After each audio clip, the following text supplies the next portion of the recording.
Every year republic day సందర్భంగా మాకు advocates, judicial officers, staff అందరూ కూడా ఈ గేమ్స్ ఆడడం అనేది జరుగుతూ ఉంటుంది. అంటే రిక్రిషియేషన్, జస్ట్ రిఫ్రెషింగ్ లాగా అనమాట. రెగ్యులర్గా రోజు కోర్టు వర్క్ తోటి అందరూ పొద్దున్న నుంచి రాత్రి వరకు బాగా హెక్టిక్ వర్క్ చేస్తూ ఉంటారు. విడిగా అంత అవకాశం దొరకదు. కానీ ఇప్పుడు ఎలాగో పండగ సెలవులు వస్తే తర్వాత కంటిన్యూషన్ రిపబ్లిక్ డే ఉంటుంది కాబట్టి ఎవ్రీ ఇయర్ ఈ గేమ్స్ అనేవి కండక్ట్ చేయడం జరుగుతుంది. అలాగే ఈరోజు ఇక్కడ క్రికెట్ మ్యాచెస్ అనేది ఇనాగ్రేట్ చేస్తున్నారు. ఈరోజు అడ్వకేట్స్ మ్యాచెస్ జరుగుతాయి, రేపు judicial officers and staff matches జరుగుతాయి. అట్లాగే కోర్టులో కూడా లేడీ అడ్వకేట్స్ అట్లాగే స్టాఫ్ ఆఫీసర్స్ అందరూ కూడా గేమ్స్ కండక్ట్ చేసుకుంటారు ఈ వీక్ అంతా.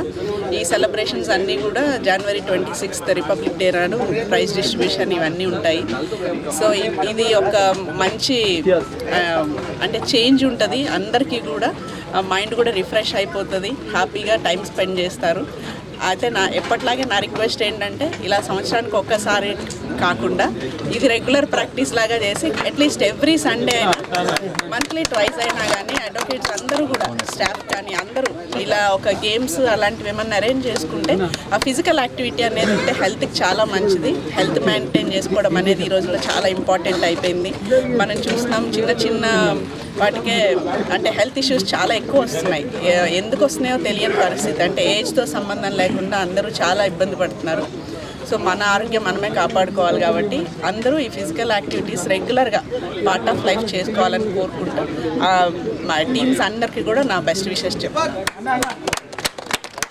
January 26th, even previously August 15th కూడా ఆడేది. ఇప్పుడు due to the unpredictable and heavy rains మాకు అది కుదరడం లేదు. కానీ January 26th is one occasion we all look forward to. మా దగ్గర events right from the senior most of the advocates, like senior advocates above 60కి walking competitions, everything will be there. And I tell you it's so entertaining. Today actually I am suffering from a severe backache. I went to the physiotherapist today. I am having painkillers but still I wanted to be here.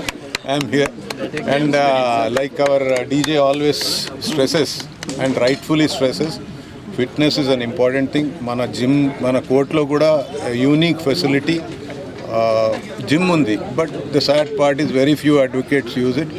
The thing is, if you are not able to spend half an hour or 45 minutes for your health, you are not doing justice to your families and your clients. Because unless you are fit, you're not going to deliver your job in the proper way.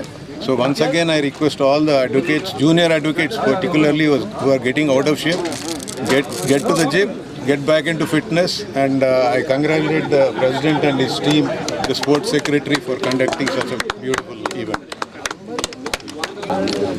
గణతంత్ర దినోత్సవం సందర్భంగా ఇవాళ న్యాయవాదులు, న్యాయమూర్తులు, న్యాయశాఖ సిబ్బంది అందరు కలిసి ఇవాళ క్రీడా పోటీలు నిర్వహించడం జరుగుతుంది.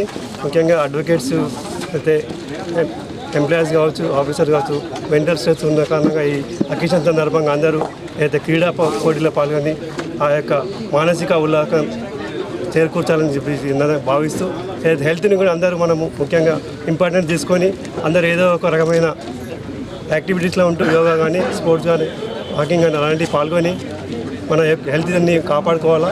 ఈ సందర్భంగా అందరూ ఇదే స్ఫూర్తితోని, స్పోర్ట్స్ స్పిరిట్తోని అందరం మనం ఈ కార్యక్రమం పాల్గొనవలసిందిగా కోరుతాం.